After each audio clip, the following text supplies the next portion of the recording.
and he waves at me as I turn into my driveway, which runs along the edge of his lot. Sometimes he and his partner Jean bake me chocolate chip cookies, or invite me to watch movies in their in-home basement theater, which has reclining leather seats, a wine fridge, and a sound system you could hear on the moon. Tony runs some sort of IT consulting business from home, and Jean is a real estate agent who drives a new Mercedes every year. Last summer they got married, and threw a post-wedding bash for all their friends and neighbors that would make Gatsby soirees look like a 5-year-old's birthday party. Robert Frost wrote that good fences make good neighbors, but so do kindness and empathy. I don't always return those in kind, and today I don't stop and make small talk like I should, because I'm dirty, slightly hungover, and more than a little embarrassed that Tony is seeing me coming home after a late night. But I'm lucky to have such nice neighbors, and I need to let them know it. I make my way slowly up the pine-shrouded driveway in my Corolla, the asphalt buckled by tree roots, so that I dip and pitch my way to the end.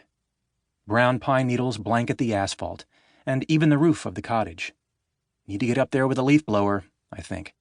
And I take undue pride in the observation, as if I were acting like a responsible adult, rather than slinking away from a one-night stand and skipping the final day of a conference my employer paid for. Nothing worthwhile happens on the last day of a 3-day conference, especially not on a Friday, when everyone is itching to get home for the weekend. But that doesn't keep me from feeling guilty. Then comes a memory like an echo. Wet lips, a hungry mouth, a gasp followed by a throaty chuckle. Marissa's dark hair playing across my face as she rose above me. Even hungover as I am, for a moment, I feel desire slowly stirring. But overlaying this is a worn yet familiar sense of sadness.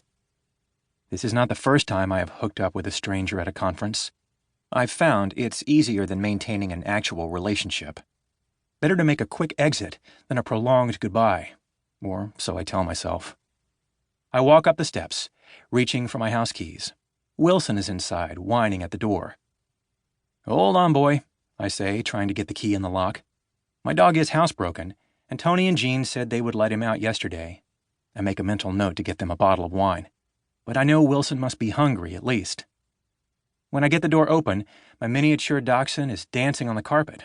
Usually, he almost bowls me over as he runs out the front door to relieve himself on the front lawn. Today, he barks at me, twice, then turns and runs to the back of the house, into the tiny hall that separates the 2 bedrooms. The one on the left is officially the guest bedroom, but has no bed and is essentially a storage closet. Wilson turns right into my bedroom, his paws scrabbling on the hardwood floor. He yips excitedly. "Wilson," I call.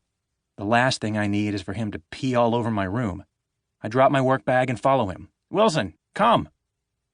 I walk through the doorway of my bedroom and come to a dead stop. Wilson is prancing around at the foot of my bed like he's just treed a squirrel. A woman is lying on top of the covers, looking up at the ceiling, her hands clasped over her stomach. Marissa, I think, and I am startled and excited and freaked out all at once. Immediately I realize it's not Marissa. This woman is wearing jeans and has bare, filthy feet, and her short hair is a shade of magenta that doesn't exist anywhere in nature. "You named your dog Wilson?" she says, still looking at the ceiling. Wilson glances up at the bed, then back at me, a low whine in his throat. I reach down and rub his ears and get a rapid licking from a tiny, rough tongue in response. "Good boy," I say. She sits up on her elbows to face me. "You did not name him after the volleyball in Castaway," she says. "Tom Hanks got an Oscar nomination for that," I say, still rubbing Wilson's ears. She laughs. "Jesus, that's pathetic." I sigh and straighten up. "Good to see you too, Susannah." "Susie," she says. With that, Susannah hops off the bed. She's wearing a tight black t-shirt with the words, "Get up the yard," slashed in white across the front. "Got anything to eat?" she says. "I'm starving." And apparently shoeless. "My feet hurt. Plus, I stepped in dog shit when I took Wilson outside for you. You're welcome."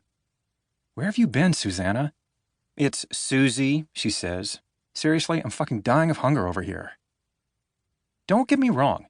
I'm glad to see my sister. It's just that her sudden reappearances can be jarring. She operates on her own time.